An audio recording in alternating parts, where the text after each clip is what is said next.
राधा वल्लभ श्री हरिवंश। राधा वल्लभ श्री हरिवंश। वृंदावनेश्वरी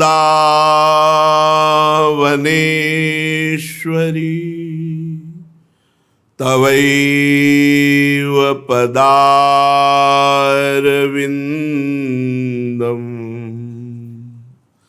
प्रेमामृतैकमकरन्द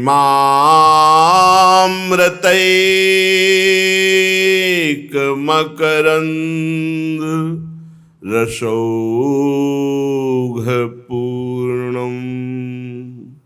हृद्यर्पितं मधुपतेः स्मरतापमुग्रं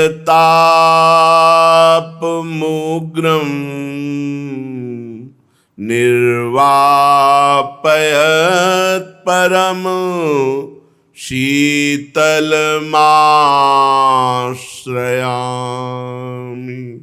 परम शीतलमाश्रयामि।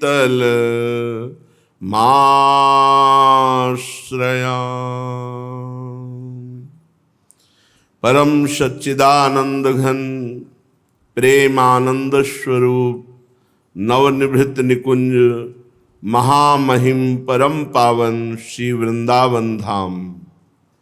श्री वृंदावन धाम के लाड़िले युगल चंद्र प्राणाराध्य श्री श्यामा श्यामजू समस्त सहचरी परिकर खग मृग पशु पंछी यमुना रसरानी रजरानी लता तरु और समस्त ब्रजवासी परिकर।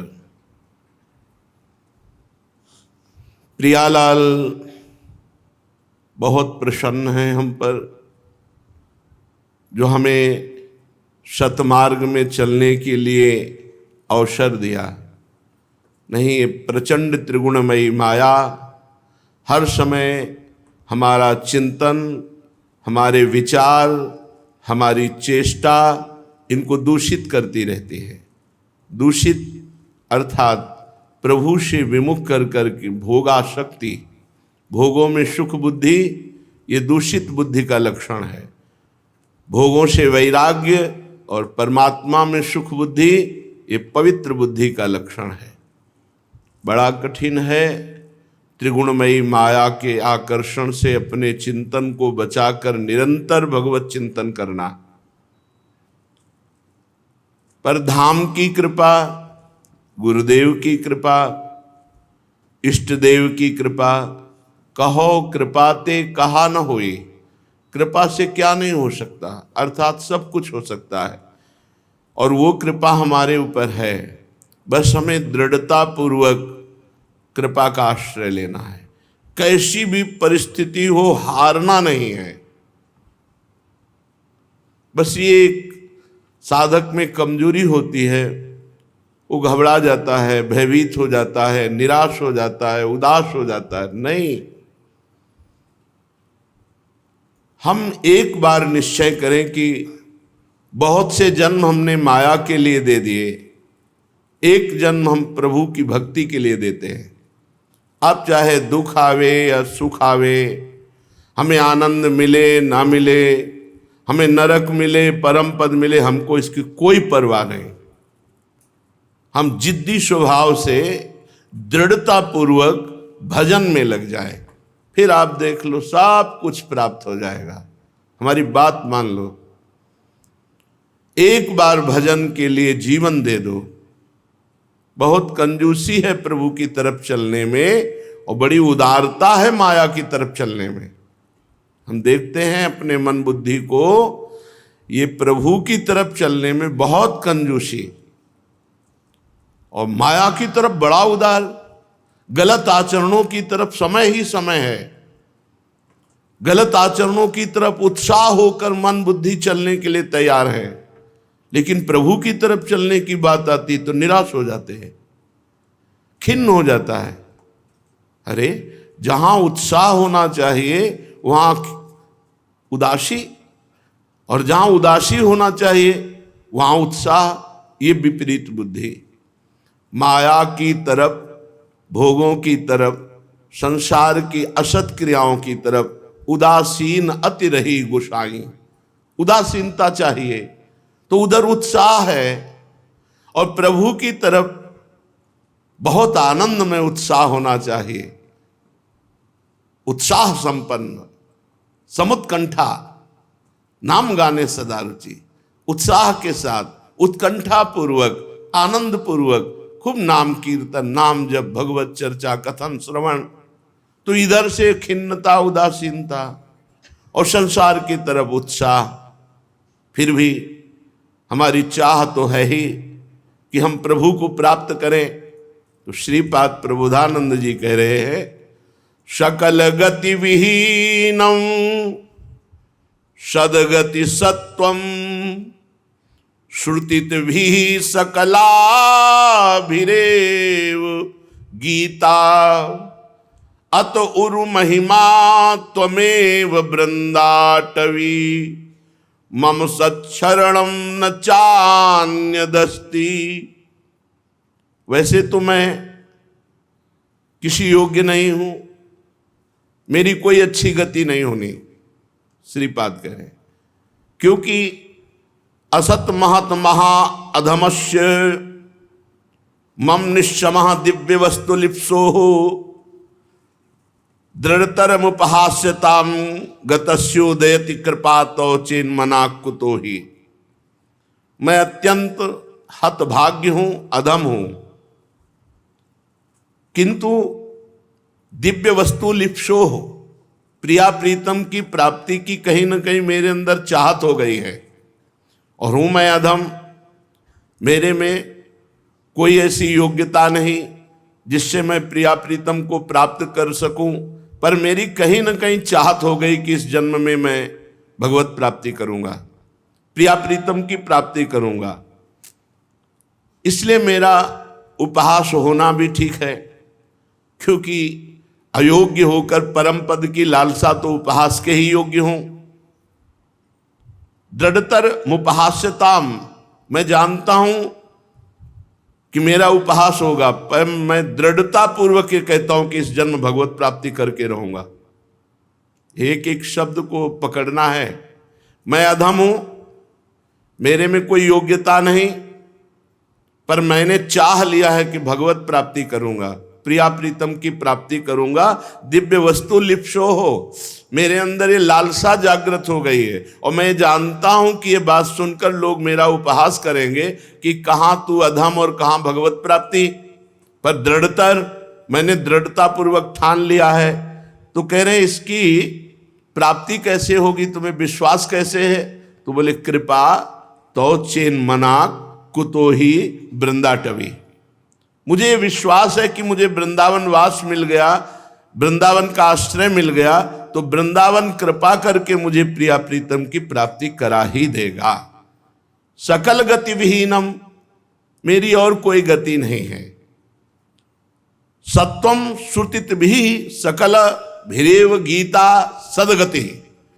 मैंने ये सुन रखा है बड़े बड़े महापुरुषों से कि वृंदावन में यदि शरीर स्वाभाविक प्रारब्ध भोग भोगते हुए पूरा हो, सुख दुख जैसी परिस्थिति हो, स्वाभाविक, ऐसी मूर्खता न करे कि वृंदावन में शरीर पूरा होगा, चलो यमुना जी में डुबकी लगा लेते हैं, वहां शरीर छोड़ देते हैं तो परम पद मिल जाएगा, चलो भाई किसी तरह शरीर को नष्ट कर देते हैं वृंदावन में, दुर्गति होगी, दुर्गति।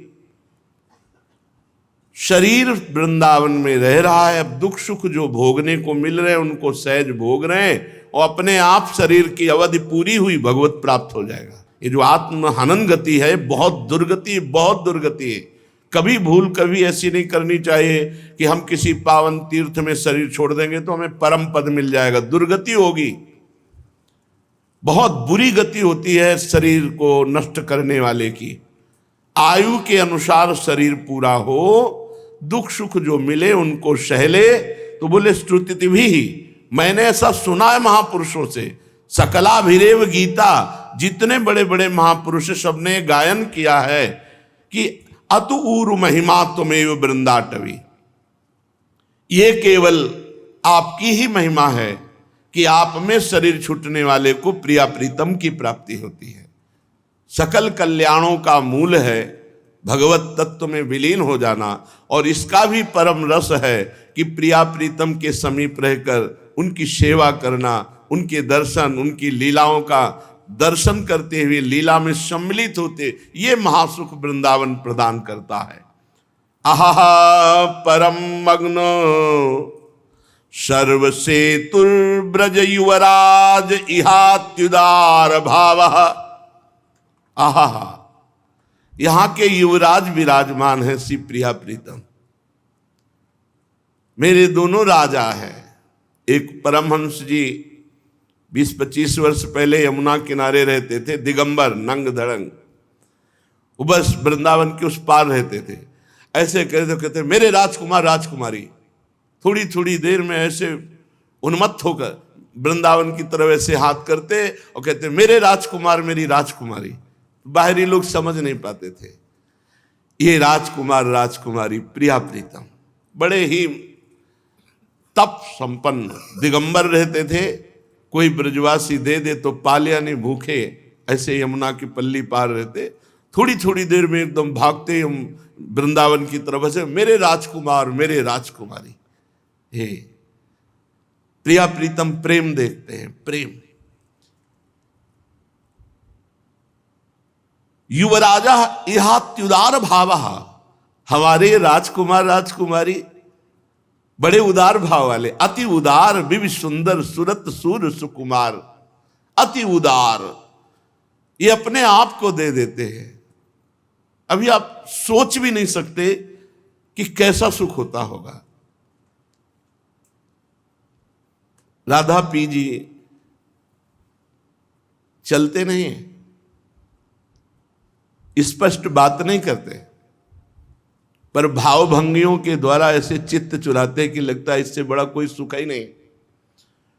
और सो जो जब सच्चिदानंद बप्पू ये धारण करके बोलेंगे, हंसेंगे, खेलेंगे, आदेश करेंगे, कैसा लगेगा? इससे बड़ा कोई सुख नहीं। मोक्ष को भी तुदकी कृत्य कर दिया प्रिया प्रीतम के साक्षात सेवा सुख ने। कैसे कल यही कह रहे थे कि कभी कभी बहुत विकलता होती है कि प्रभु आप 6-6, 8-8 घंटे खड़े रहते हैं। हम तो आपके दर्शन किए बैठ गए, आपके दर्शन किए 4 कदम चल लिए, आप तो केवल दर्शन देने के लिए एक ही मुद्रा में खड़े रहते हैं। चाहे बिहारी जी हो, राधा रमण जी हो, राधा वल्लभ जी हो, जब विचार करो तो लगता है करुणा वरुणालय। आप जैसा कौन कृपाल होगा कि आप स्वयं कष्ट सहकर दूसरों को सुख देने के लिए हर समय खड़े रहते हैं, एक ही मुद्रा में खड़े रहते हैं। और सच्चिदानंद बप्पू हैं, तुम्हें कैसे बताएं। आप मूर्ति की भावना करेंगे तो मूर्ति दिखाई देंगे, आप साक्षात भावना करेंगे तो साक्षात विराजमान है। जाकी रही भावना जैसी प्रभु मूर्ति देखी तिन तैसी। कभी कभी लगता है कि हमारे ऊपर प्रभु की बहुत कृपा है, हम सबके ऊपर, जो वो सेवा ले रहे हैं, सेवा ले रहे हैं। थोड़ी सी भी राय की भी सेवा अगर आपने प्रिया प्रीतम की है, वो अपने को ऋणी मानते हैं, ऐसे उदार है, अति उदार। सकल उदार नृपति चूड़ामणि सुख वारिद बरसायो। सुख के मेघ वर्षा कर, जैसे मेघ आए वर्षा कर, ऐसे सुख की वर्षा, ऐसी भावभंगियां, ऐसी लीला, वो सीधे दिमाग में बैठते हैं, दिमाग में। हे वृंदावन के राजा श्यामा श्याम, आप महान उदार हैं, आप महान करुणा वरुणालय हैं, और मेरे में बिंदु मात्र भी कोई साधन नहीं है। पर अब मुझे कोई लज्जा नहीं है, क्योंकि मैं आपका हो गया हूं। ये मस्ती है, मस्ती। अभी किसी उपासक से कह रहे थे, ए भाई तुम मेरी बात पकड़ लो, केवल ना तुम नरक की, ना स्वर्ग की, ना मोक्ष की, ना परम पद की कोई चाह मत करो, ना अपने में देखो कोई उन्नति हो रही कि नहीं, अपने में कोई भाव बन रहा है कि कुछ मत देखो, एक बात केवल देखो कि तुम प्रिया प्रीतम का सुमिरन कर रहे हो कि नहीं, बस इतनी बात तुम पकड़ लो। शेष प्रिया प्रीतम योगक्षेमम वाहम्यम, अप्राप्ति की प्राप्ति कराना और प्राप्ति की रक्षा करना ये उनका कार्य है, हमारा कार्य है सतत स्मृति, अखंड स्मृति, निरंतर सुमिरन। श्रीपाद कह रहे मेरे में बिंदु मात्र भी कोई ऐसे लक्षण नहीं, कोई सद्गुण नहीं, और मुझे कोई लज्जा नहीं है। क्यों? क्योंकि मैं आपका हो गया हूं और आप अति उदार हैं, आप सकल उदार नृपति चूड़ामणि हैं, जितने भी उदार हैं उनके राजा हैं आप, इसलिए मुझे कोई लज्जा नहीं लगती, मैं आपका हूं। अब आप देख लीजिए, अगर आपको लज्जा लगे कि मेरा जन होकर इतना नीच, तो आप सजा दो, आप दैवी संपदा से युक्त कर दो, आप हमें भागवतिक सद्गुण दे दो। त्वयि चिरमधिराप्य सर्वशक्ति, आप कोई कमजोर हो क्या? अनंत शक्तियों के स्वामी हो आप। परम चमत्कृति मत्यनंग कुशाश्वाम, आप सदैव प्रेम रस में डूबे रहते हो, प्रियाजू के संग सदैव प्रेम में डूबे हुए वृंदावन में विहार करते हो। सुखम रमत राधयैव वृंदावनम कथम अत्र तदा भावानुदास्ताम। मैं आपसे अपनी बात क्या कहूं, आप प्रियाजू के साथ वृंदावन में प्रेम पूर्वक विहार कर रहे हैं, आनंदोन्मत्त हो रहे हैं, अनंत शक्तियों के स्वामी हैं, और मेरी दुर्दशा है, मेरा मन, मेरी बुद्धि, मेरा चित्त संसार की तरफ जा रहा। मैं अपनी दास्ता क्या कहूं, अपनी बात आपसे क्या कहूं, बस इतनी बात है कि आपका हूं तो आप हमसे उदासीन नहीं हो सकते।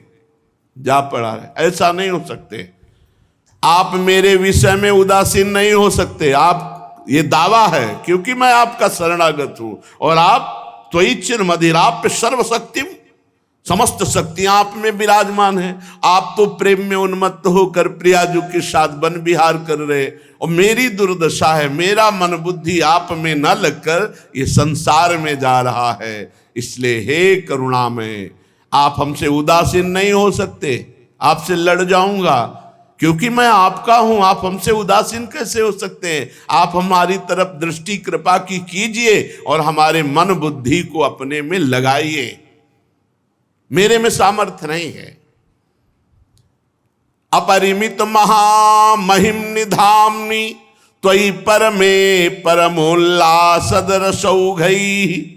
यदि न रसमहं लभे वृंदावन तपसा त्वयि कोटि वर्षमहेयम्। असीम महिमा युक्त आप प्रिया प्रीतम हो, असीम महिमा युक्त वृंदावन है, और आपके भीतर मैं वास कर रहा हूं वृंदावन में, और मेरे में एक बिंदु भी रस नहीं है। वृंदावन, अब कुछ भी हो, चाहे जितना कष्ट मिले, मैं अपना शरीर आप में त्यागूंगा और रसमय हो जाऊंगा। मैं भी जिद्दी स्वभाव का हूं। आप महिमा में, प्रिया प्रीतम महिमा में, और आप में मैं वास कर रहा हूं, मेरे में बिंदु मात्र प्रेम नहीं है, रस नहीं है, तो कोटि कोटि बार चाहे हमें शरीर धारण करना पड़े, इसी वृंदावन में शरीर त्यागूंगा और आपके प्रेम रस में डूबूंगा। क्यों? क्योंकि मैं भी अविनाशी का बच्चा हूं। शरीर भले छूटते जाएं, लेकिन मैं तो मरूंगा नहीं कभी। और हम दृढ़ निश्चय करते हैं कि आपका प्रेम प्राप्त करके रहेंगे। ये देखो, अपने प्रभु से लड़ा जाता है। आप उदासीन नहीं हो सकते। आप ऐसा नहीं कि हमारी तरफ कृपा दृष्टि नहीं करेंगे। मैं आपका शरणागत हूं, आपको कृपा दृष्टि करनी पड़ेगी। आप महामहिम हैं, वृंदावन महामहिम है, मेरे हृदय में एक बिंदु प्रेम नहीं है, आप ऐसा कैसे कर सकते हैं? मैं यहीं बार बार जन्म बार बार मरूंगा, वृंदावन में पर आपका प्रेम प्राप्त करूंगा। ये शरीर आपके लिए है। पूरे जीवन नाम जप करते हुए आपके आश्रित होकर निश्चित प्रेम प्राप्त हो जाएगा, निश्चित। वृंदावन प्रेम समुद्र स्वयं अनुभव करा देगा। चलते हैं, बहुत बढ़िया प्रसंग है, ध्यान से सुनेंगे तो बहुत आनंद का अनुभव होगा और जीवन का सुधार हो जाएगा। श्रीमद् भागवत महापुराण प्रसंग चल रहा था। अजामिल जी ने देखा कि यमदूत अंतर ध्यान हो गए, भगवान के दिव्य दो पार्षद पार्श्व में विराजमान है। साष्टांग चरणों में दंडवत किया और कुछ कहना चाह रहा था। मानो अजामिल ये कहना चाह रहा था कि अभी तो हमने भगवान को नहीं पुकारा, पुत्र के बहाने नारायण नाम निकल गया, तो आप भगवत पार्षद का साक्षात्कार हुआ, यम के त्रास और फांस से बच गए। अगर हमें कुछ सेकंड ही समय मिले तो मैं भाव से भगवान का नाम तो पुकार लूं। उसी समय भगवान के पार्षद अंतर्धान हो गए। अजामिल सीधे वहां से कन्नौज से सीधे चला और हरिद्वार पहुंचा, और हरिद्वार में गंगा स्नान करके एकांत क्षेत्र में बैठकर भगवान के नाम का ध्यान किया। क्योंकि भगवत पार्षदों के दर्शन और संभाषण से संपूर्ण पाप नष्ट हो चुके थे, इसलिए बुद्धि पवित्र हो गई थी। तत्काल योग मार्ग में बुद्धि स्थित हुई और नामाकार वृत्ति हो गई। नामाकार वृत्ति बुद्धि को समस्त विषयों से पृथक करके नामाकार कर दिया, नाम में तन्मय कर दिया।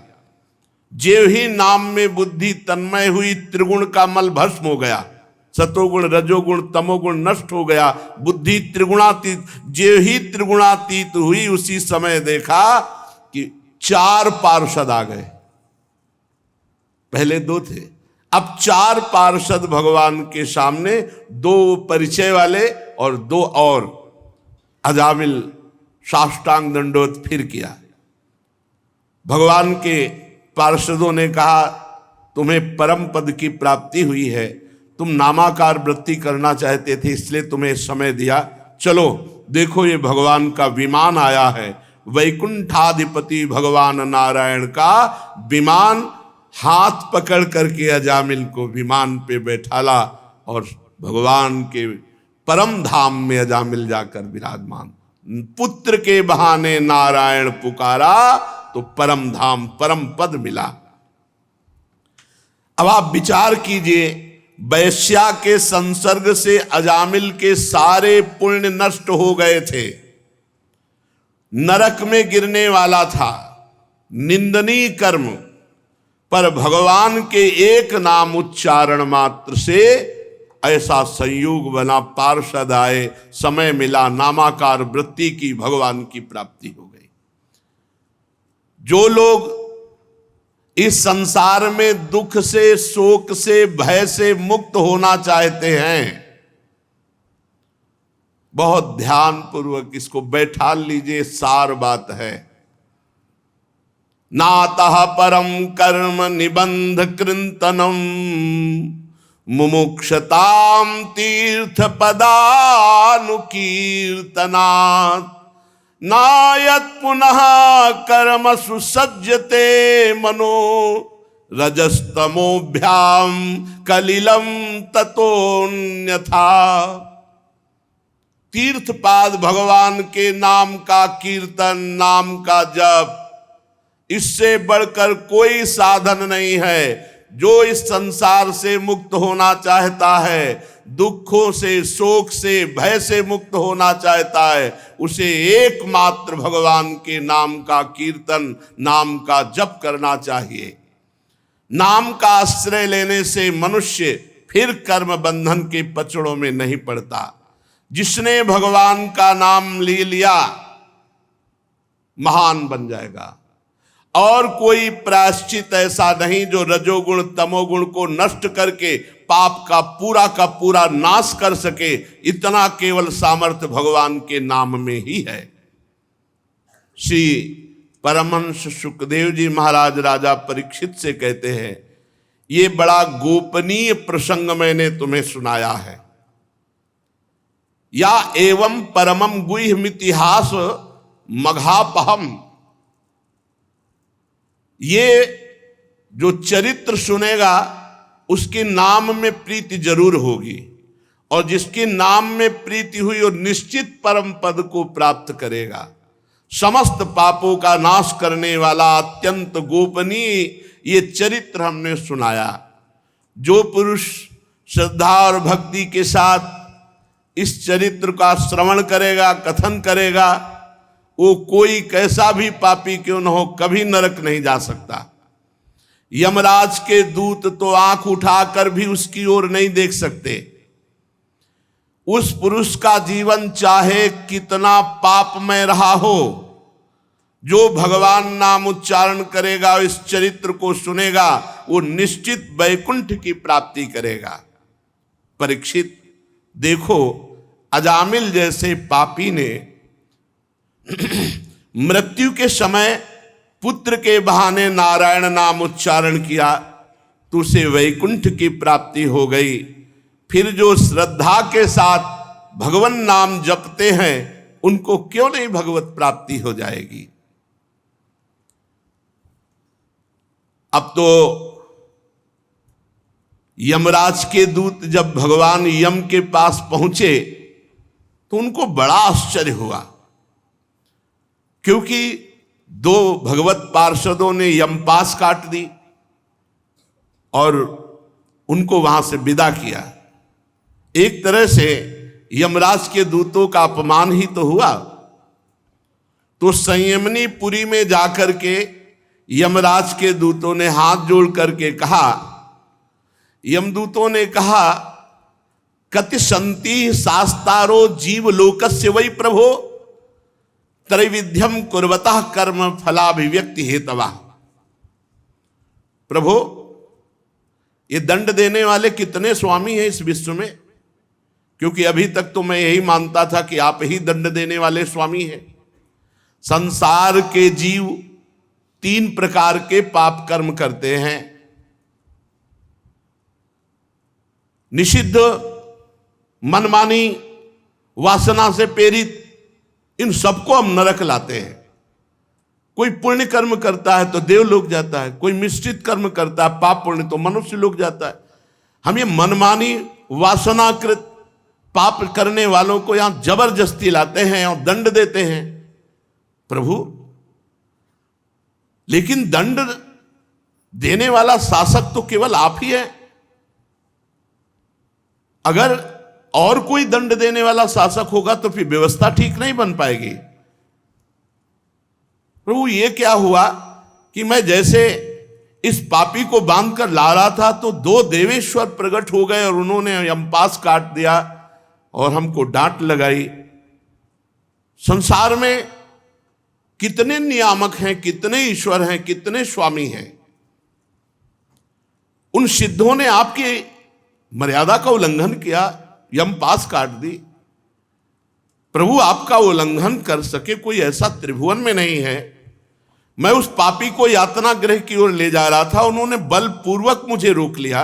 मैं ये जानना चाहता हूं कि क्या आप अधिकारी हैं या आपसे भी बढ़कर कोई अधिकारी है। यमराज से यमदूतों ने ऐसा प्रश्न किया।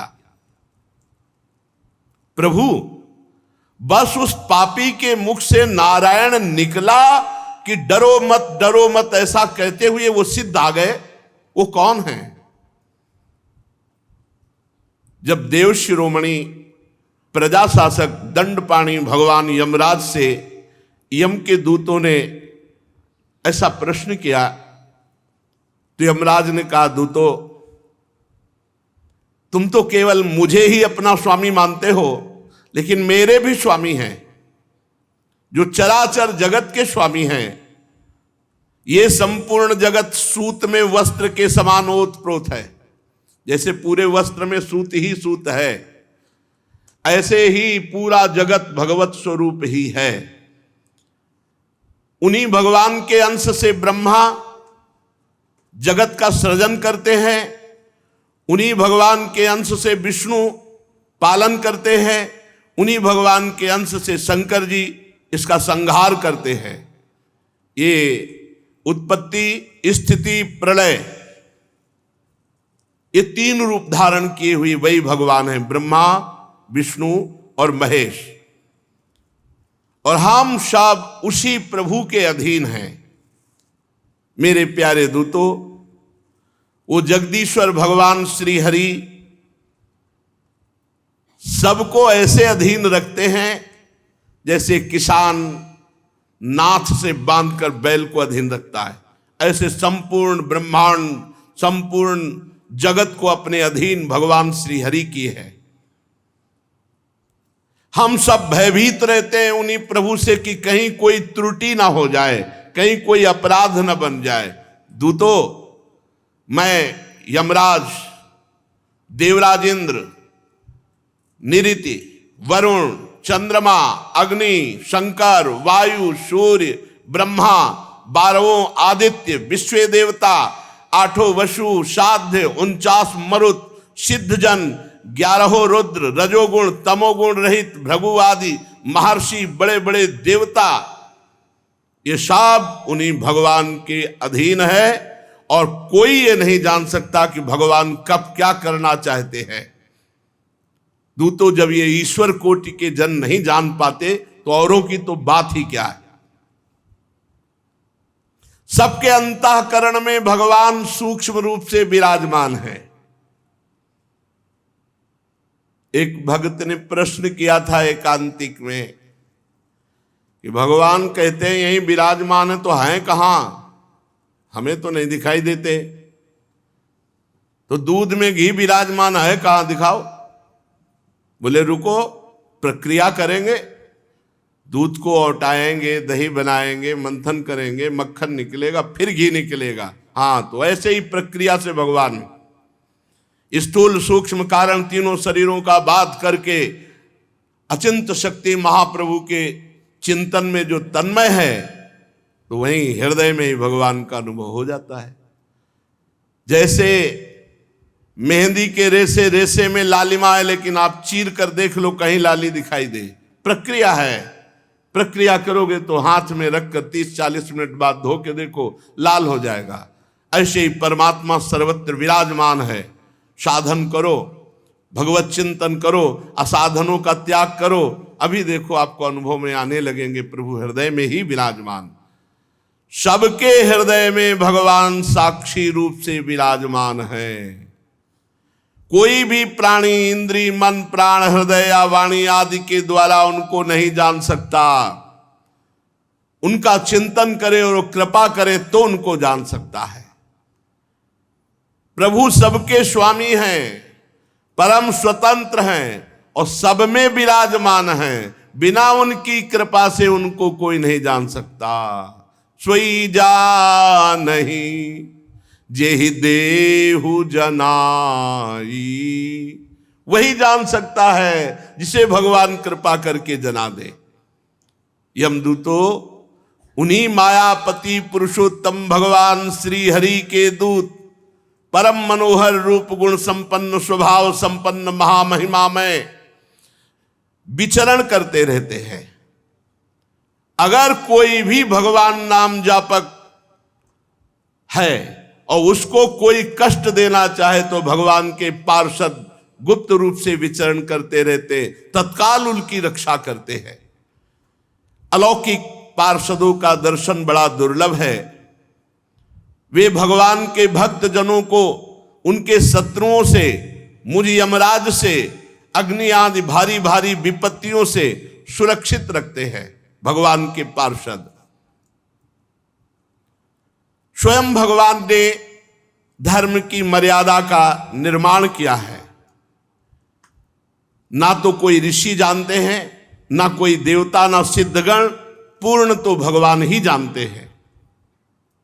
ऐसी स्थिति में कोई मनुष्य, विद्याधर, चारण, असुर आदि भगवान को कैसे जान सकते हैं, भगवान के द्वारा स्थापित सूक्ष्म धर्म को कैसे जान सकते हैं।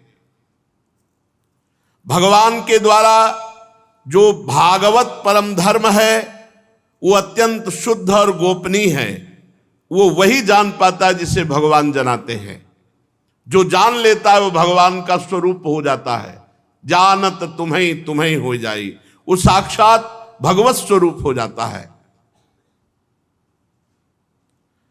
हम 12 व्यक्ति हैं जो भागवत धर्म का रहस्य जानते हैं। ब्रह्मा जी, देव ऋषि नारद, देवाधिदेव भगवान शंकर, सनत कुमार, कपिल देव जी, स्वयंभू मनु, प्रहलाद, जनक, भीष्म पितामह, महाभागवत बलि, सुखदेव जी और मैं धर्मराज। ये 12 हैं जो भगवान की महामहिमा महाभागवत धर्म को जानते हैं। इस जगत में जीवों के लिए बस सबसे बड़ा कर्तव्य है, परम धर्म है कि भगवान के नाम जप और नाम कीर्तन में रुचि हो जाए। ये जीवन का लाभ है। नाम जप नाम कीर्तन आदि उपायों के द्वारा भगवान के चरणों के भावमयी भक्ति को प्राप्त कर ले। प्रिय दूतों, भगवान के नाम की महिमा तुमने देखी। अजामिल जैसा पापी एक बार मरते समय अपने पुत्र के बहाने नारायण नाम उच्चारण किया तो भगवान के पार्षद आ गए और मृत्यु पाश को काट दिया। जो भगवान के भाव में भर करके चरित्र सुनते हैं, भगवान की लीला गायन करते हैं, भाव में भरकर नाम जप करते हैं, नाम कीर्तन करते हैं, इससे संपूर्ण अपराधों और पापों का नाश हो जाता है। और इतना ही फल नहीं है, वो भगवान के प्रेम को प्राप्त होता है। ये अत्यंत पापी अजामिल मरने के समय चंचल चित्त से पुत्र भाव से भगवान नाम उच्चारण किया तो नामाभास मात्र से सारे पाप नष्ट हो गए और उसे भगवान की प्राप्ति हुई। हे दूतों, बड़े बड़े विद्वानों की बुद्धि भगवान की माया से मोहित रहती है, इसीलिए वे भगवान के नाम जप भगवान के नाम कीर्तन में रुचि ना करके कर्मानुष्ठान, जिनका मीठा मीठा फल शास्त्रों में वर्णन है, उसी में मोहित रहते हैं और बड़े बड़े कर्मों का अनुष्ठान करते रहते हैं।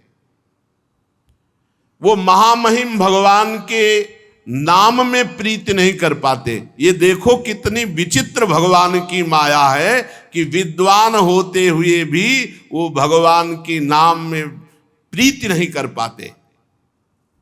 भगवान के नाम में प्रीति होना सबसे बड़ा कठिन कार्य है।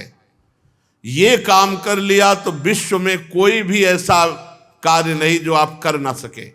काम, क्रोध, लोभ, मोह, मद, मत्सर सब पर विजय नाम जापक ही कर पाता है। जितना नाम जप करोगे उतने बलवान होते जाओगे आंतरिक। बड़े खेद की बात है कि सब शास्त्रों का ज्ञान होने पर भी भगवान की माया से मोहित होकर बड़े बड़े सकाम कर्मों का अनुष्ठान करते रहते हैं, भगवान नाम में प्रीति नहीं, भगवान नाम कीर्तन नाम जप में रुचि नहीं। प्रिय दूतों, बुद्धिमान पुरुष को चाहिए अनंत भगवान की महिमा अनंत नाम में छुपी हुई है। अनंत भगवान के नाम, राम कृष्ण हरि कृष्ण, हजारों करोड़ों असंख्यों नाम, बस नाम में रुचि पैदा कर ले, नाम जपने में रुचि हो जाए। जिसके मुख से भगवान का नाम निकला, ते में न दंड मरहंत्यथ यद्यद मीशाम स्यात् पातकम तदपि हन्युरिगायवादा। बड़ी ऊंची बात कह रहे धर्मराज जी। जिसके मुख से भगवान का नाम निकला वो मेरे दंड का पात्र नहीं रहता, चाहे जितना पाप किया हो, मुख से नाम निकल गया, अब वो मेरे दंड का पात्र नहीं रहा। पहली बात तो जो नाम जप करते हैं उनसे पाप होता नहीं है, पर यदि कहीं कदाचित संगवश संयोगवश कोई पाप बन जाए तो जो भगवान का नाम जप करते हैं, नाम कीर्तन करते हैं, उसी से सारे पाप नष्ट हो जाते हैं।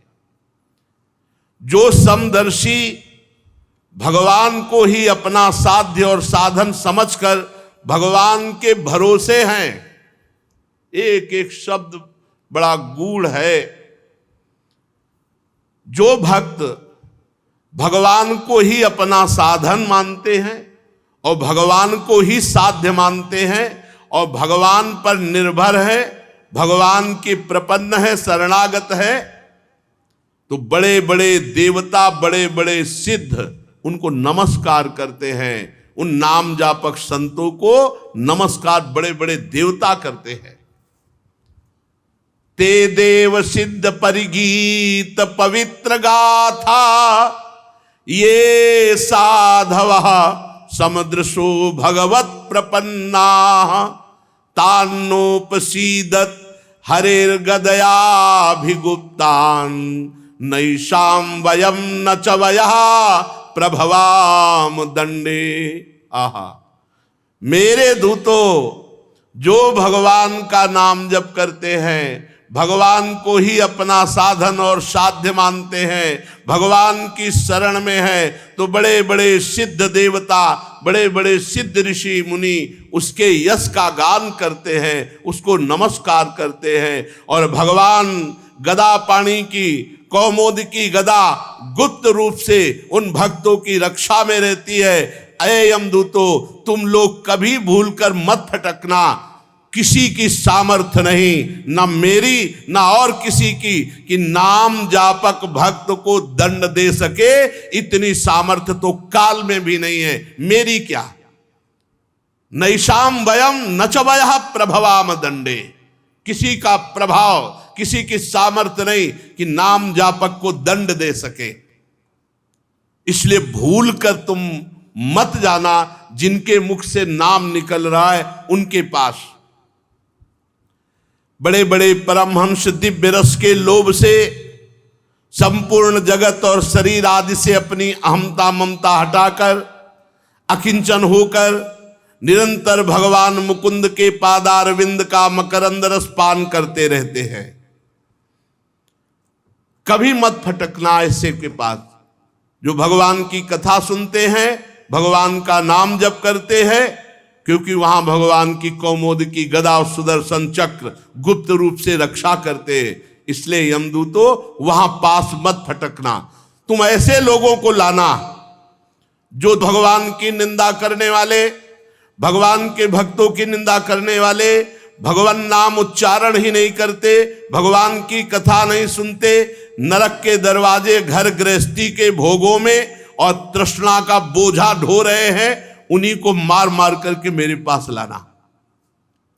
ऐसे के पास मत पटकना जो कथा सुनते हैं, नाम जप करते हैं, भगवान की शरण में है, भगवान के आश्रित हैं, ऐसों के पास भूल कर मत जाना। जिनकी जीव कभी भगवान के गुणगान नहीं करती, भगवान का नाम उच्चारण नहीं करती, ऐसों को लाना। जिभ्या न वक्ति भगवत गुण नाम ध्येयम, चेतश्च न स्मरत तच्चरणारविंदम। जो चित्त से कभी भगवान का चिंतन नहीं किए, वाणी से कभी भगवान का नाम कीर्तन नहीं किया, वाणी से कभी भगवान के गुणगान नहीं किए, ऐसों को मेरे पास लाना। जिनका सिर कभी भगवान के भक्त संत महात्मा और भगवान के श्री विग्रह के सामने नहीं झुकता, ऐसे भगवत विमुख पापियों को मेरे पास लाना। आज मेरे दूतों ने भगवान के पार्षदों का अपराध किया तो मानो भगवान का तिरस्कार हुआ, और सेवक का अपराध स्वामी का अपराध माना जाता है। इसलिए हम अपने को अपराधी मानकर भगवान नारायण और भगवान नारायण के पार्षदों से क्षमा मांगते हैं, उनको प्रणाम करते हैं, हम अज्ञानी हैं, ये धर्मराज जी कह रहे, क्योंकि हमारे जनों ने अपराध किया भगवान का, भगवान के पार्षदों का अपराध किया। तो मैं सर पर अंजलि बांध करके बड़ी उत्सुकता के साथ प्रभु को प्रणाम करता हूं कि प्रभु करुणा करे और हमारे अपराध को क्षमा करे। महामहान्वित भगवान के लिए योग्य है कि वे मुझ दास के अपराध को क्षमा करे। सर्वांतर्यामी एक रस अनंत प्रभु को मैं बार बार नमस्कार करता हूं। सुखदेव जी कहते हैं, परीक्षित, इसलिए तुम ऐसा समझ लो कि बड़े से बड़े पापों का सर्वोत्तम अंतिम पाप वासनाओं का निर्मूल करने वाला प्रायश्चित है केवल भगवान का नाम। जितना भगवान नाम कीर्तन, भगवत गुण लीला गायन श्रवण, इससे बढ़कर कोई भी साधन नहीं पाप के नष्ट करने का और भगवत प्राप्ति का, भगवत प्रेम प्राप्ति का। जो लोग बार बार भगवान के उदार गुण, कृपापूर्ण चरित्रों का गायन करते हैं और खूब ध्यान मन लगाकर कथा सुनते हैं, नाम कीर्तन करते हैं, उनकी जैसी आत्मशुद्धि होती है वैसी किसी बड़े बड़े व्रतों का अनुष्ठान, बड़े बड़े तीर्थयाटन, बड़े बड़े संयम नियम करने वालों की भी वैसी शुद्धि नहीं होती। तस्मात् संकीर्तनम विष्णुर जगन मंगल मंघसाम महतामपि कौरव्य विद्धे कांतिक निष्कृतिम शृण्वताम गृणताम वीर्या युद्धामान हरिर्मुहु यथा सुजातया भक्त्या शुद्धिन्नात्मा व्रतादि भी। बड़े बड़े व्रतों का अनुष्ठान करने से जो लाभ नहीं मिलता, बड़े बड़े तीर्थयाटन करने से जो लाभ नहीं मिलता, वो शरणवताम गृणताम, जो भगवान नाम सुनते हैं, भगवान नाम कीर्तन करते हैं, उनको जैसी शुद्धि होती है वैसी किसी अन्य साधन से नहीं। जो मनुष्य भगवान श्री कृष्णचंद्र जी के चरणारविंद का दासत्व स्वीकार करके खूब नाम जप नाम कीर्तन करता है, वो इस महान माया के आपातरम्य दुखद विषयों से बैरागी बन जाता है। ब्रह्मादिक के भोग सब विषम लागत ताई, नारायण ब्रजचंद की लगन लगी है जाए। कृष्णांग ही पद्म मधुलिन पुनर्विशिष्ट माया गुणेशु रमते वृजना वहेशु। जो भगवान के चरण के आश्रित हैं, भगवान के चरण कमलों के जो भ्रमर बने हुए हैं, जो नाम कीर्तन करते हैं, नाम जप करते हैं, उनको माया का ये दुखद विषय आकर्षण नहीं होता। चाहे वो ब्रह्मादिक के भी भोग क्यों न हो, वो आकर्षित नहीं कर सकते नाम जापक को। समझो, ये कहते हैं हम चाहते नहीं है पर हमारा मन विषयों में जाता है और ऐसा नाम जप नहीं, इसलिए नाम जप बढ़ाइए। देखिए यहाँ कह रहे हैं कि जो संपूर्ण लोक लोकांतरों के भोग हैं वो कृष्ण चरणारविंद के दासत्व से युक्त हृदय वाले को, जिनका नाम जप चल रहा है, नाम कीर्तन, कभी नहीं घसीट सकते। नाम जप नहीं है, वही कमजोरी हमारी हमें भोगों में ले जा रही है। कामनाओं के समय आप नाम जप क्यों नहीं कर रहे थे जब कामना उत्पन्न हो रही थी? अगर नाम जप नहीं होगा तो बुद्धि का हरण हो जाएगा, बुद्धि में पानी फेर देगी माया और आप वही कर बैठेंगे जो नहीं करना चाहिए। इसलिए बुद्धि को शुद्ध रखने के लिए, पापों का मार्जन करने के लिए अन्य कोई प्रायश्चित कर्म की जरूरत नहीं। निरंतर नाम जप करो, नाम कीर्तन करो, भगवान की कथाएं सुनो, इससे हृदय बहुत जल्दी पवित्र होगा। परीक्षित, जब यमदूतों ने अपने स्वामी धर्मराज के मुख से इस प्रकार भगवान की महिमा सुनी तो भूमि पर मस्तक रखकर भगवान के पार्षदों और भगवान को प्रणाम किया और उनके आश्चर्य की सीमा न रही कि जीवन भर पाप करने वाला एकमात्र भगवान के नाम का उच्चारण करके ऐसी महिमायुक्त परम पद को प्राप्त हुआ। उस दिन से यमदूतों में बात फैल गई कि किसी भी नाम जापक की तरफ आंख उठाकर भी कोई यमदूत ना देखे। पूरे यमपुरी में यमदूतों में बात फैल गई, नाम जापक के ऊपर आंख उठाकर भी कोई यमदूत ना देखे। प्रिय परीक्षित, इतिहास मिमं गुह्यं भगवान कुंभ संभव कथयामास मलय आसीनो हरिमर्चयन। ये इतिहास परम गोपनीय अत्यंत रहस्यमय है। मलय पर्वत पर विराजमान भगवान अगस्त जी ने श्री हरि की पूजा करते समय मुझे ये सुनाया था, जो ये सुनेगा उसकी नाम में रति हो जाएगी, और नाम में रति हुई तो भगवान में रति हो जाएगी। राजा परीक्षित जी ने पूछा, आपने संक्षेप में तीसरे स्कंद में इस बात का वर्णन किया था कि स्वयंभू मनवंतर में देवता असुर मनुष्य सर्प पशु पक्षी आदि की सृष्टि कैसे हुई। प्रभु, मैं थोड़ा और विस्तार से जानना चाहता हूं।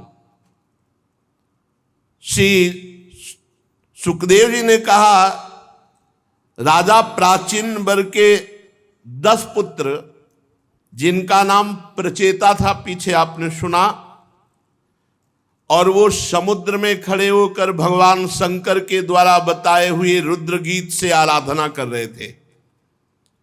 10,000 वर्ष तक समुद्र में खड़े होकर उस मंत्र का जप करते हुए आराधना की। तो जब बाहर निकले तो देखा वृक्ष ही वृक्ष, कहीं ऐसी जगह नहीं जहां वृक्ष ना हो। तो उनको वृक्षों पर बड़ा क्रोध आया, प्रचेतागणों को, और उन्होंने अपने तपोबल से क्रोधाग्नि प्रकट करके वृक्षों में आग लगा दी। वायु और अग्नि का संकल्प किया तो वायु और अग्नि वृक्षों को भस्म करने लगी। हर बात में कोई न कोई रहस्य होता है। ये भगवान की आराधना करके निकले, भगवान का साक्षात्कार हुआ, अचानक इनको क्रोध आ गया। इसमें भी भगवान की इच्छा है। उर्पेरक रघुवंश विभूषण, प्रचेताओं के संकल्प से वायु और अग्नि का जे भी संकल्प किया, संपूर्ण वृक्षों में आग लग गई। तो वृक्षों के राजाधिराज हैं चंद्रमा। तत्काल चंद्रमा वृक्षों से कहा कि जो हमारे द्वारा पालन की हुई कन्या है वो इनको प्रदान कर दो, इनका क्रोध शांत हो जाएगा। चराचर जगत का पालन पोषण भगवान चंद्रमा से होता है। ये अमृतमय है। ये संपूर्ण प्राणियों के लिए जिसका जो आहार है इन्हीं की किरणों से पुष्ट होता है। जैसे मनुष्यों का धान गेहूं अन्न आदि, ऐसे घास तृणादि, ऐसे फल पुष्प आदि, ये सब भगवान चंद्रदेव से पुष्ट होता है। प्रचेताओं से कहा कि आप लोग क्रोध न करें, आप वृक्षों पर क्रोध न करें। देखो, ये वृक्ष बहुत ही आवश्यक है, संपूर्ण जीवों के लिए बहुत आवश्यक है। वृक्षों का बहुत बड़ा योगदान है। अब वृक्षों की जैसी हानि हो रही है उससे बहुत हानि हो जाएगी। वृक्ष जीवन है। हमें लगता है कि जैसे गृहस्थ को एक संतान अनिवार्य है, ऐसे हर एक पुरुष को एक वृक्ष अपने जीवन में तो लगाना ही चाहिए। एक वृक्ष अपने हाथ से जरूर इस भूमि पर रोपण करना चाहिए। एक वृक्ष तो जरूर लगाओ। कहीं हमारा जीवन ऐसा न चला जाए जैसे गृहस्थी है और उसमें संतान नहीं तो एक असंतुष्टता रहती है कि आगे हमारे पितरों को पिंडदान करने के लिए, कुल परंपरा चलाने के लिए संतान नहीं। तो चलो एक उपाय है, भगवान की शरण में होकर भगवान को अपना मानकर तो कुल परंपरा भी तर जाएगी और तुम्हारा भी कल्याण हो जाएगा। पर एक वृक्ष रूपी पुत्र सब कोई प्रकट कर सकता है। एक तमाल, एक कदम, एक बट वृक्ष, एक पीपल वृक्ष भूमि पर आरोपित कर दो, पुत्र की तरह तुम्हारा कल्याण करेगा, तुम्हारा मंगल करेगा। एक वृक्ष तो जरूर लगाना चाहिए, यदि जमीन हो और सामर्थ हो तो एक वृक्ष लगाना चाहिए। और काटने पर बहुत विचार करना चाहिए, वृक्ष काटना नहीं चाहिए, विचार करो, जहां तक बच जाए बचाओ। ये प्रकृति में बहुत सुख प्रदान करने वाले हैं, बहुत सुख प्रदान करने वाले हैं, इनसे हमारे को बहुत सुख मिलता है। ये हमारी प्रजा की रक्षा करते हैं वृक्ष। ये अपने पास से कभी किसी को खाली नहीं जाने देते, नहीं ये तो छाया ही सही, दर्शन सुख सही, और ऑक्सीजन तो देते ही हैं, और फल पुष्प पत्र ये सब देते हैं। प्रचेताओं, समस्त प्राणियों के हृदय में सर्वशक्तिमान भगवान विराजमान है। तुम अपने हृदय में उन भगवान का चिंतन करके उनको प्रसन्न करो और क्रोध शांत करो। अब पीछे आपने सुना था कि प्रमलोचा अप्सरा की सुंदर एक कन्या थी, उसको भगवान चंद्रमा ने अमृत वर्षिणी वृत्ति के द्वारा पोषण किया था और वृक्षों को दे दिया था। प्रचेताओं को वृक्षों ने वो कन्या प्रदान की कि आप 10 पत्नी के रूप में स्वीकार करें। 10 प्रचेता और 1 कन्या। उन्होंने प्रचेताओं ने धर्मानुसार पाणी ग्रहण किया, मारिशा नाम था उसका। उन्हीं प्रचेताओं से और मारिशा से दक्ष की उत्पत्ति हुई। ये महामहिम प्रजापति है, और दक्ष ने विशेष प्रजा की सृष्टि की। इनका अपनी पुत्रियों पर बड़ा प्रेम था। प्रजापति दक्ष ने जल थल आकाश में रहने वाले देवता असुर मनुष्य ये सब प्रकट किए संकल्प से। दक्ष प्रजापति ने जब उन्होंने देखा कि संकल्प करने पर सृष्टि नहीं बढ़ रही, तब विंध्याचल के निकटवर्ती पर्वत पे जाके घोर तपस्या की, और वहां अत्यंत श्रेष्ठ तीर्थ है, उसका नाम है अघमर्षण। उसमें स्नान करते ही सारे अघ अर्थात पाप नष्ट हो जाते हैं। दक्ष 3 बार उसमें स्नान रोज करते और भगवान श्री हरि का भजन करके भगवान की प्रसन्नता के लिए आराधना करते। प्रजापति दक्ष ने हंस गुह्य नाम के स्तोत्र के द्वारा भगवान की आराधना की, स्तुति की, हे भगवान आपकी केवल अनुभूति ही की जा सकती है। भगवान आनंदमय है, आपकी चित्त शक्ति अमोघ है, आप जीव और प्रकृति दोनों से परे हैं और दोनों के नियंता हैं और दोनों को स्फूर्ति प्रदान करते हैं। किसी भी प्रमाण की आप तक पहुंच नहीं है, आप किसी की अवधि नहीं है, आपकी कोई सीमा नहीं है, आप स्वयं प्रकाश है, आप परमात्मा हैं, आपको नमस्कार है। इस शरीर में एक ही जगह 2 वास कर रहे हैं, ईश्वर और जीव। दोनों एक दूसरे के सखा हैं, पर ईश्वर जीव को भी जानता है और निवास स्थान को भी जानता है, और जीव ना ईश्वर को जानता है ना अपने निवास स्थान को जानता है। निवास स्थान को ही अपना स्वरूप मान बैठा है। जीव सर्वशक्तिमान प्रभु को अपना मित्र नहीं मान रहा, नहीं जान रहा, और प्रभु मान रहे। ये रूप रस गंध आदि भोगों में मतवाला ना अपने निवास को जानता है ना अपने प्यारे को जानता है। महेश्वर, मैं आपको नमस्कार करता हूं।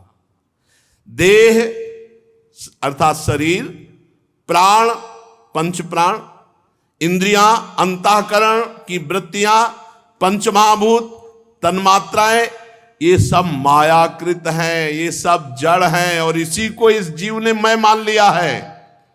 इसी से ना वो प्रभु को जानता है, ना अपने आप को जानता है, ना अपने निवास स्थान को जानता है।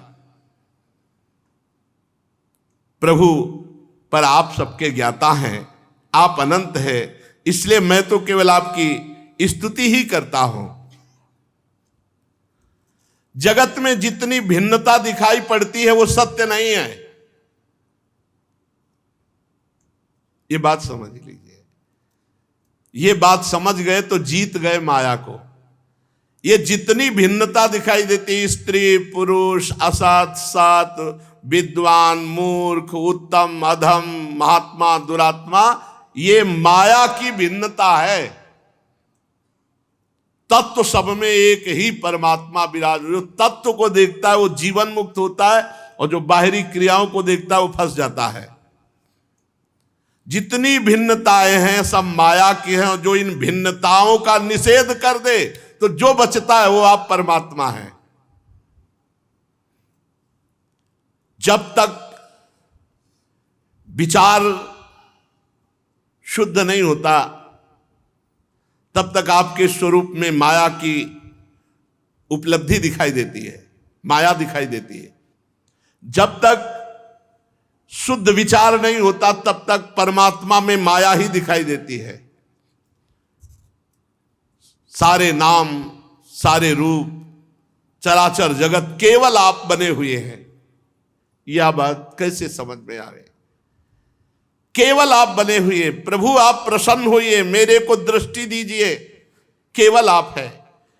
जो कुछ वाणी से कहा जाता है, जो कुछ मन से सोचा जाता है, जो कुछ बुद्धि से निश्चय किया जाता है, जो कुछ इंद्रियों से ग्रहण किया जाता है, वो सब माया ही है। माया में गो गोचर जहां लगो मन जाई, सो सब माया जानो भाई। इससे आपके स्वरूप को नहीं जाना जा सकता। गुण, सतोगुण, रजोगुण, तमोगुण, उनकी उत्पत्ति, उनका अधिष्ठान सब आप में है, पर आप ऐसे छुपे हुए हैं कि आपको जाना नहीं जा सकता। इनके द्वारा भगवान आप अपनी कृपा से अपनी पहचान करवाते हैं। इसीलिए जो जान गया वो ये देखता है कि बनाने वाले आप हैं और बनने वाले भी आप हैं। बनाने वाले आप हैं और बनने वाले भी आप हैं, और बिगाड़ने वाले भी आप हैं। अब क्या, जिसको ये बोध हो गया सृष्टि रचना करने वाले आप हैं, और जो रचा गया वो भी आप है, और जो लय हो रहा है वो भी आप है।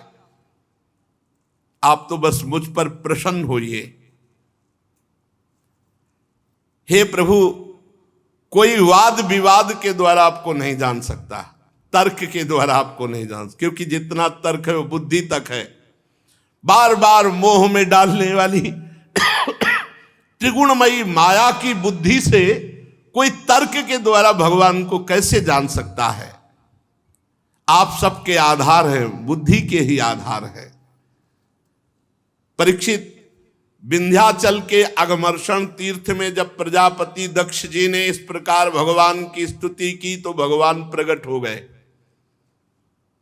उस समय भगवान गरुण के कंधे पर चरण रखे हुए, विशाल एवं हृष्ट पुष्ट अष्टभुजा, चक्र, शंख, तलवार, ढाल, बाण, धनुष, पास, गदा, आठों भुजाओं में धारण किए हुए थे। सुदर्शन चक्र, पांचजन्य शंख, तलवार, ढाल, बाण, धनुष, पास, कौमुद की गदा, 8 अस्त्र 8 भुजाओं में। वर्षाकालीन मेघ के समान श्यामल शरीर पर पीतांबर फहरा रहा था। मुखमंडल प्रफुल्लित, नेत्रों में प्रसाद की वर्षा, घुटनों तक लंबी बनमाला लटक रही, वक्षा स्थल पर श्रीवत्स का चिन्ह, गले में कौस्तुभ मणि, बहुमूल्य किरीट, मस्तक पर, हाथों में कंगन, कानों में मकराकृत कुंडल और कमर में करधनी, अंगूठी, अंगुलियों पर कड़े, नूपुर, बाजूबंद, सब आभूषणों से सुशोभित बड़ा सुंदर रूप भगवान श्री हरि का। त्रिभुवनपति भगवान त्रैलोक विमोहन रूप धारण किए हुए गरुण पर विराजमान हैं, और गरुण जी के चारों ओर नारद जी, नंद, सुनंद आदि दिव्य पार्षद भगवान की स्तुति कर रहे हैं। इंद्र आदि देवेश्वर पुष्पों की वर्षा कर रहे हैं। बड़ा आश्चर्य में अलौकिक रूप देखकर प्रजापति दक्ष जी सहम गए। फिर आनंद से भरकर भगवान के चरणों में साष्टांग दंडवत किया। प्रजापति दक्ष के आनंद के उद्रेक से अश्रुधारा बह रही थी। नम्रता से झुककर भगवान के सामने खड़े हुए। भगवान सबके हृदय की बात जानते ही हैं। भगवान ने प्रजापति दक्ष से प्रजावृद्धि की कामना देखकर उनसे कहा, भगवान ने कहा, परम भाग्यवान दक्ष, तुम्हारा मंत्र और तपस्या सिद्ध हुई। केवल मंत्र मिल जाने से ही काम नहीं होता, जपना पड़ता है, पवित्रता पूर्वक उसको अपने में रमाना होता है। गुरु मंत्र मिल गया तो अब उसको आप जपिए, जप करके उसको अपने में जागृत कीजिए, आपके नस नाड़ियों में मंत्र छा जाए।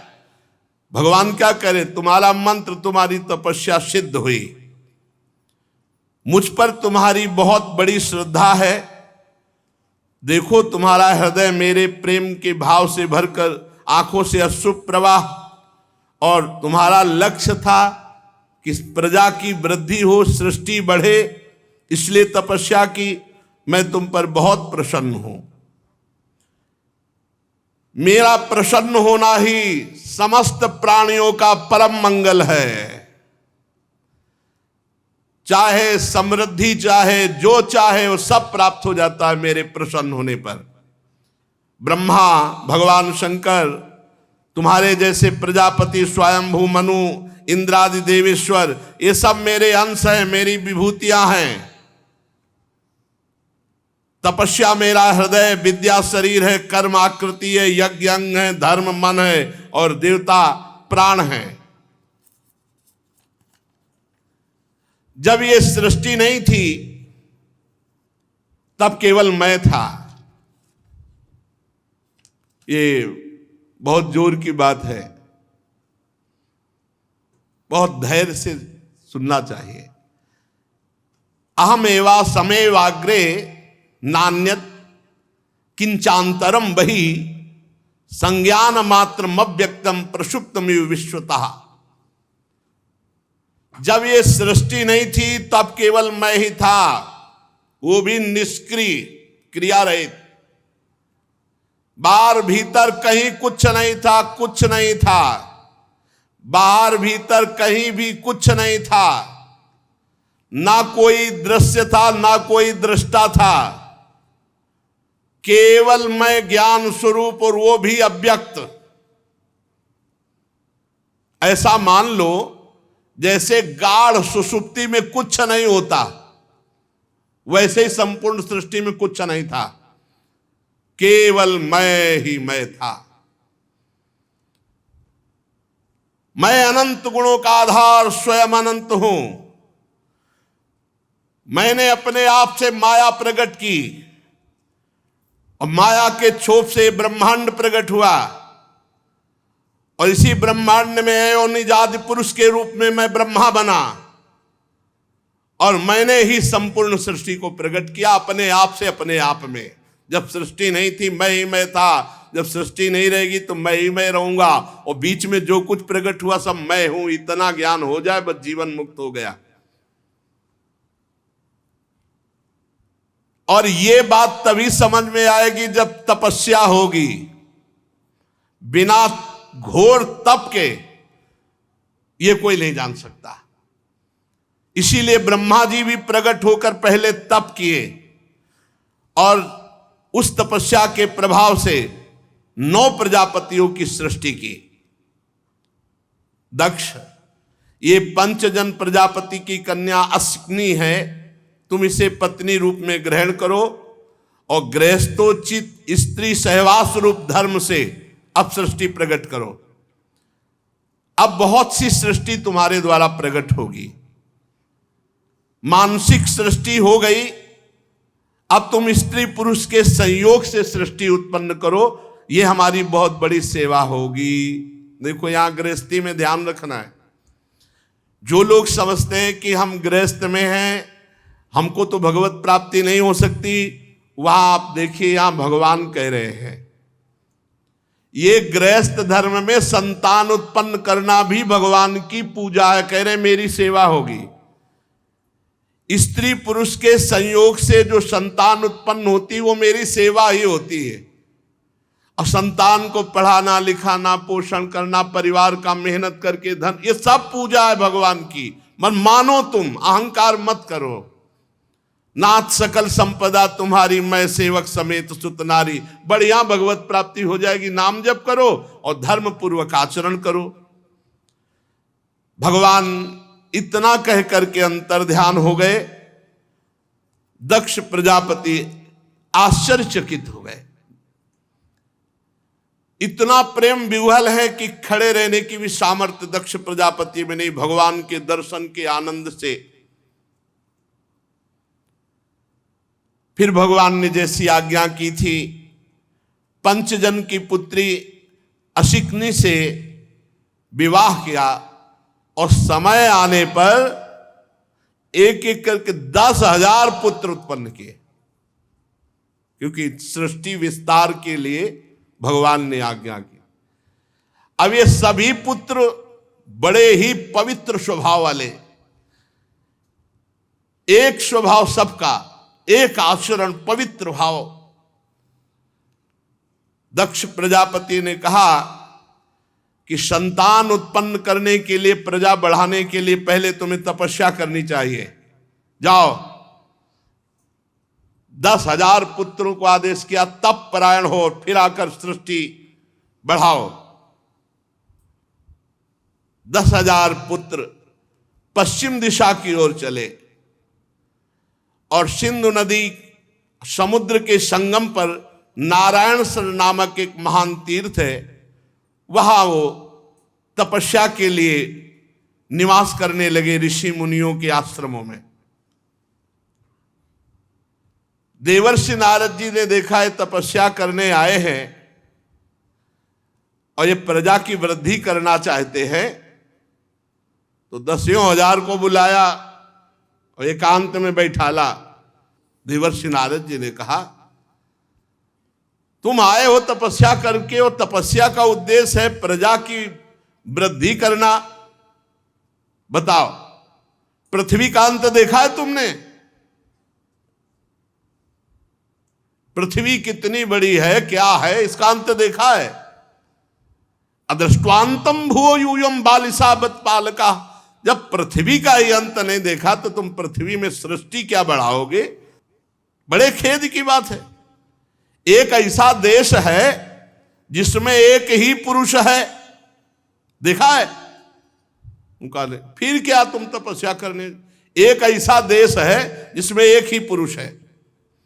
पृथ्वी का अंत देखा? बोले नहीं देखा। बोले एक ऐसा बिल है जिसमें प्रवेश होने के बाद बाहर का रास्ता ही खत्म, निकल ही नहीं सकता, देखा है? बोले नहीं देखा। एक ऐसी स्त्री है जो बहुरूपिणी है, उससे बच नहीं सकता, फंसा लेगी, देखा है? बोले नहीं देखा।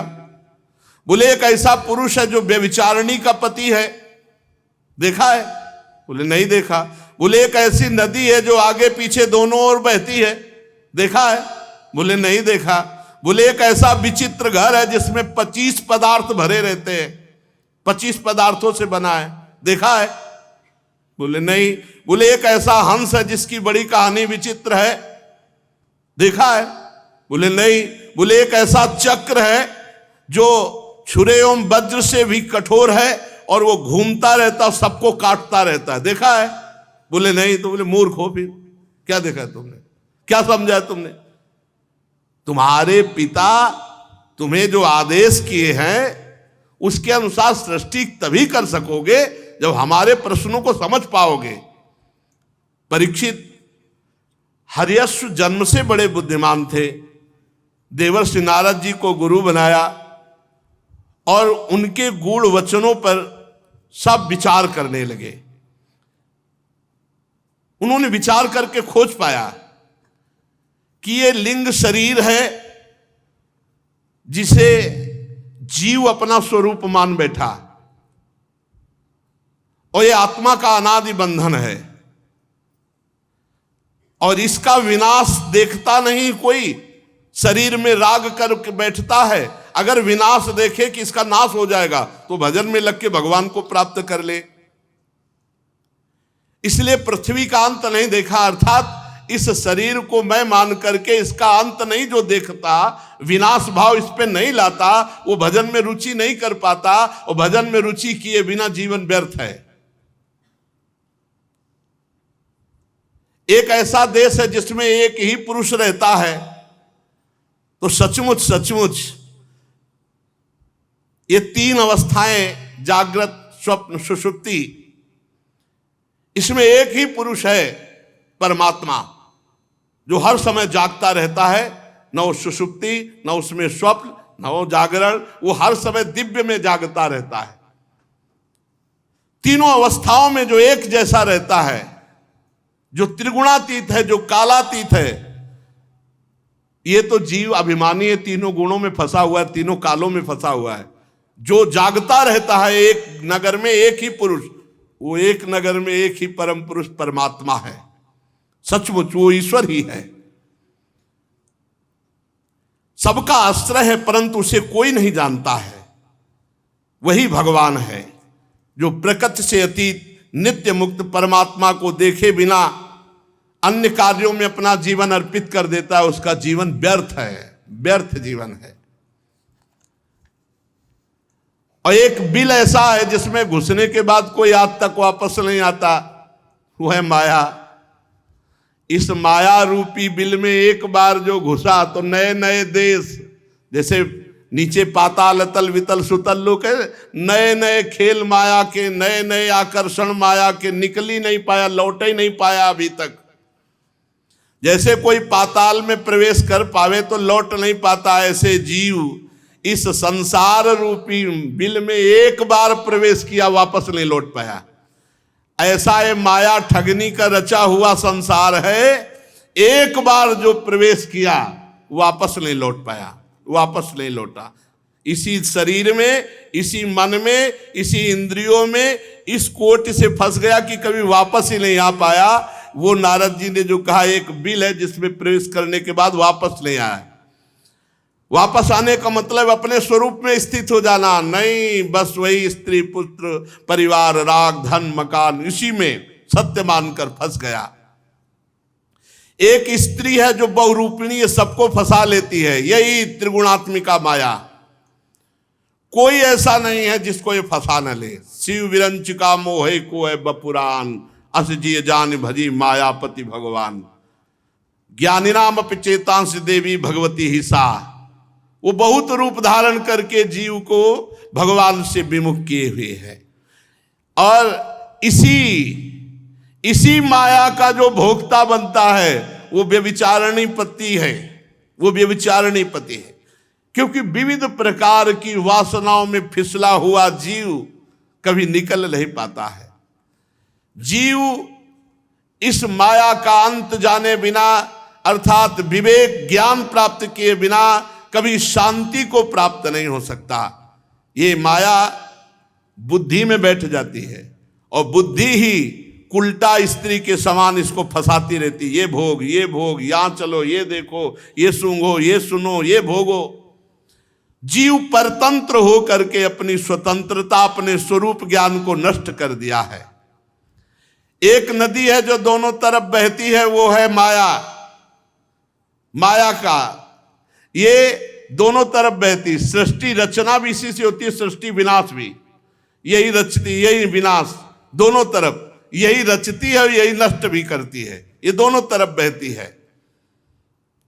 अहंकार, क्रोध, काम, मोह, मद, मत्सर इस माया के वेग हैं, और रचना और नाश हो जाना इसकी दोनों तरफ के वेग है। ये इधर भी बहती विनाश की तरफ और इधर भी सृजन भी।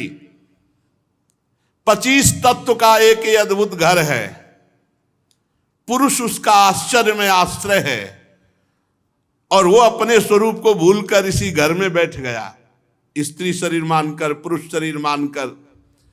भगवान का स्वरूप ये हंस है जीव, ये हंस अपने को भूल करके जीव भाव में आकर के दुर्गति को प्राप्त हो गया। एक चक्र है वो काल चक्र जो सबका नाश करता है, हर समय घूमता रहता है, सारे जगत को नष्ट करता रहता है, किसी की रोकने की सामर्थ्य नहीं इस काल चक्र को। इसलिए शास्त्र ही पिता है और जो नए जन्म का निर्माण करता है। शास्त्र पिता अर्थात ज्ञान का उत्पन्न होना नया जन्म है, इसी जन्म से हमारा परम मंगल होगा। ज्ञान नहीं हुआ तो मरा हुआ व्यक्ति समझो, जिसके हृदय में ज्ञान नहीं तो बस गलत आचरण होते हुए दुर्गति को प्राप्त होता है। 10,000 ने नारद जी की परिक्रमा की, प्रणाम किया और कहा आज से हम सब सन्यासी, लौट के नहीं जाएंगे दक्ष के पास, अब भजन करेंगे, जान लिया आपने जो इशारा किया। और सब मोक्ष पथ के पथिक बन गए 10,000 पुत्र, और बड़ी तपस्या करके भगवान से वरदान मांग के पुत्र प्राप्त किए थे कि सृष्टि बढ़ेगी। वो नारद जी ने बीड़ा उठाई, नारायण नारायण श्री हरि श्री हरि, चल दिए, 10,000 को बाबा जी बना दिए। दक्ष प्रजापति को मालूम हुआ कि मेरे शीलवान 10,000 पुत्रों को जो इतनी बड़ी तपस्या की थी उनको सबको संत बना दिया, मोक्ष पथगामी। बहुत व्याकुल हुए, बहुत हृदय में जलन हुई। ब्रह्मा जी ने बहुत समझाया, दक्ष प्रजापति को सांत्वना दी कि देखो हमारी कृपा से तुम में बल में कमी नहीं, और पुत्र प्रकट कर लो। तो अब 10,000 तो पहले प्रकट किए थे, अब 1,000 प्रकट हुए, 1,000। उनका नाम सबलाश्व था। वे भी अब दक्ष प्रजापति जी ने कहा कि तपस्या के द्वारा इस सृष्टि बढ़ती है, जाओ थोड़ी तपस्या करके आओ और फिर गृहस्थी में आओ और सृष्टि प्रकट करो। जो ये 1,000 पुत्र थे ये भी उसी दिशा की ओर गए, नारायण नारायण नारायण।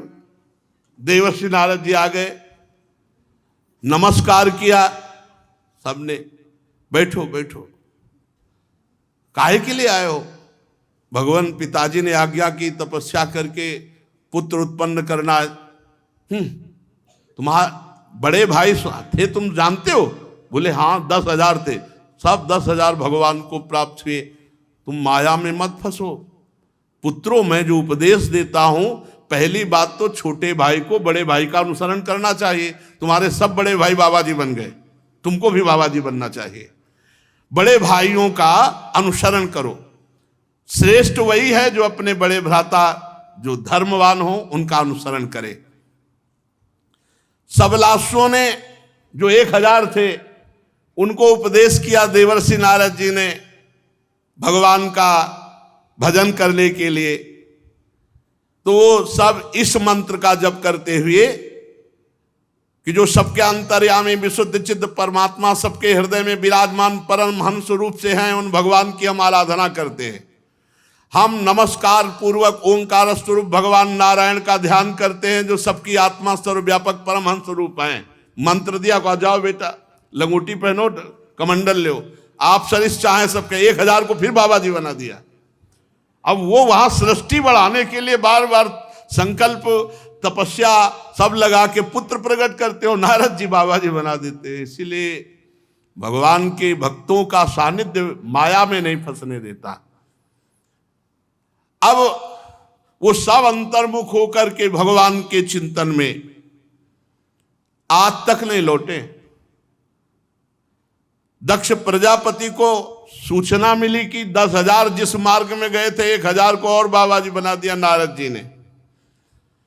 अब इतने व्याकुल हुए और नारद जी के प्रति बहुत क्रोध आया और कहा चौपट कर दिया सारी तपस्या, हमारी तपस्या से पैदा किए थे।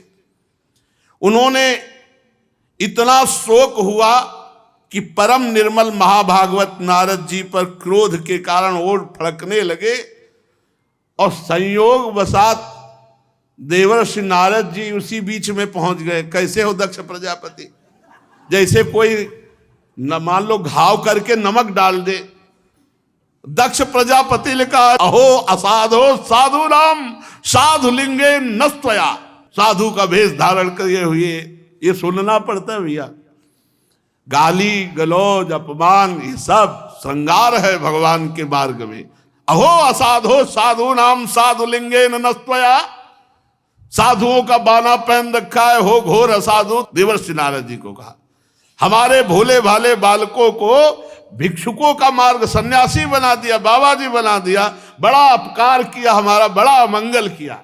देखो मोही आदमी चाहे जितना तपस्वी हो, दूसरे का लड़का भजन करे तो बोले तुम्हारे अहोभाग्य, तुम्हारा लड़का भजन करता है, वृंदावन भी जाता है। वो अपना लड़का माला उठा ले तो फिर कलेजे में क्या होता है देख ले। फिर लगेगा कि कहीं बाबा जी न बन जाए, कहीं घर द्वार न छोड़ दे। इसलिए एक कई आए हैं जो बताए कि माता पिता ने हमारा माला तोड़ दिया और कहा मोबाइल तोड़ दिया कि अगर सत्संग सुनोगे। ये तो पक्का है, बाबा जी बनो ना बनो, लेकिन एक अच्छे समाज सेवी, एक अच्छे भगवत भक्त, एक अच्छा जीवन निकल। और जो माता पिता भगवान का भजन नहीं बताते, अध्यात्म नहीं सुनने देते, वही लड़का जब बड़े होते तो थप्पड़िया के घर के बाहर निकाल देते हैं या अनाथालय भेजे आते हैं। अब दक्ष प्रजापति ने कहा कि तुम साधु का बाना बनाए हुए हो, साधु नहीं हो, तुम असाधु हो। तुमने हमारे बालकों को बाबा जी बना दिया, तुम्हें क्या ज्ञान है? दक्ष प्रजापति कह रहे ब्रह्मचर्य रहने से ऋषि ऋण से मुक्त हुआ जाता है, यज्ञ करने से देव ऋण से मुक्त हुआ जाता है, और पुत्र उत्पन्न करने से पितृ ऋण से ऋण हुआ जाता है, और सेवा करने से माता पिता की मातृ ऋण से ऋण। ये सब ऋण बकाया है, तुमने उनको बाबा जी बना दिया। और आप भागवत में पढ़ लीजिए, भगवान कहते जो मेरा भजन करते सब ऋणों से वो मुक्त हो जाते हैं। महात्मा नारद जी को दक्ष जी गुस्सा में कहे ये पापा तो सुनना पड़ेगा, ये सब सुनना पड़ता है। बहुत बढ़िया काम है, जीव को मंगलमय रास्ता बता दे, अपने को गाली वाली मिल जाए तो क्या फर्क पड़ता है।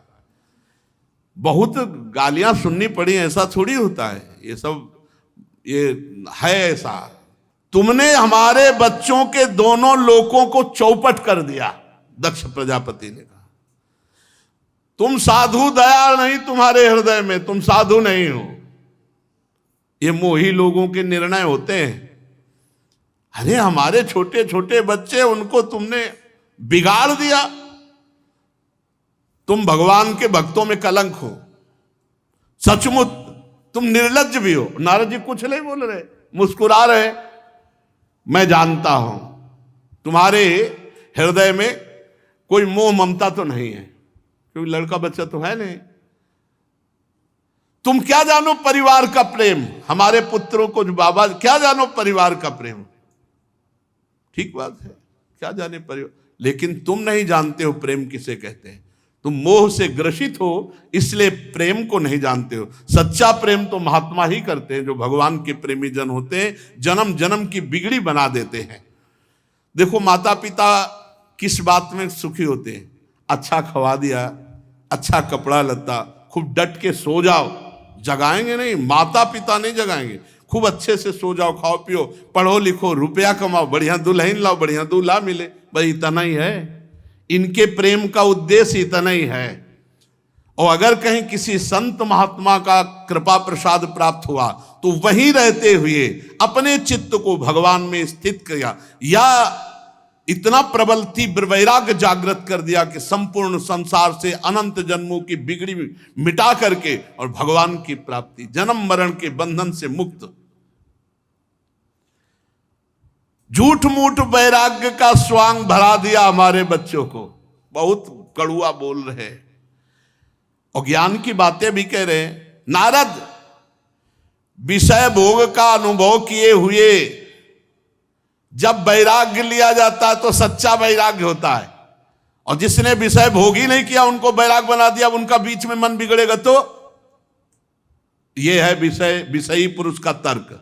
और रामकृष्ण परमहंस जी ने क्या कहा, कोरी मटकी में बहुत बढ़िया दही जमता है, जिसने कभी विषय भोगा ही नहीं तो चदरिया जैसी की तैसी धरी दीनी झीनी रे झीनी। क्या उस महापुरुष का जीवन जिसने कभी विषय संयोग ही नहीं किया, बलिहार है उसके चरणों में। क्या जाने विषयी पुरुष उस मार्ग को जिसने कभी विषय का संयोग ही नहीं किया, आजीवन भगवान के लिए अपने शरीर को वस्त्र की तरह पवित्र रखकर भगवान के चरणों में वापस कर दिया। सा तरत सा लोकांतारयति, जाओ मैं तुम्हें साप देता हूं।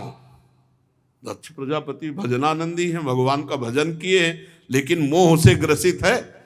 और देवर्षि नारद जी, नारद सिख जे सुनहि नर नारी, अवसि भवन तजी हो ही भिखारी। आप सरिस चाहें सब कीन्हा, सबको भगवत भक्त, जाओ मैं श्राप देता हूं, तुम कहीं ठहर नहीं सकते बहुत समय तक, 2 घड़ी से ज्यादा नहीं टिक सकते, कहीं पूरे जीवन जाओ भटकते रहोगे। 2 घड़ी से ज्यादा नहीं, 48 मिनट से ज्यादा नहीं। नारद जी ने कहा 48 मिनट में तो हम काम कर देंगे। 48 मिनट का हमें मिल गया तो इतने में तो हम 10,000 और 1,000 सबको भगवान का भक्त सन्यासी बना दिया। श्री सुखदेव जी कहते, परीक्षित ये महान संत शिरोमणि देवर्षि नारद जी ने है। नारद जी ने हाथ जोड़कर कहा, तुम्हारा साप स्वीकार है। ये इसी को साधुता कहते हैं। एतावान साधुवादो ही तितिक्षेतेश्वर स्वयं, यही साधुता है कि दूसरों का मंगल करके स्वयं साप स्वीकार कर लिया। प्रजापति दक्ष ने नारद जी को शाप दे दिया, पर नारद जी को गुस्सा नहीं आया, मुस्कुराते रहे और हाथ जोड़कर कहा, आपके शाप को सिर पर स्वीकार करते। शेष चर्चा आगे। श्याधा वल्लभ लाल की।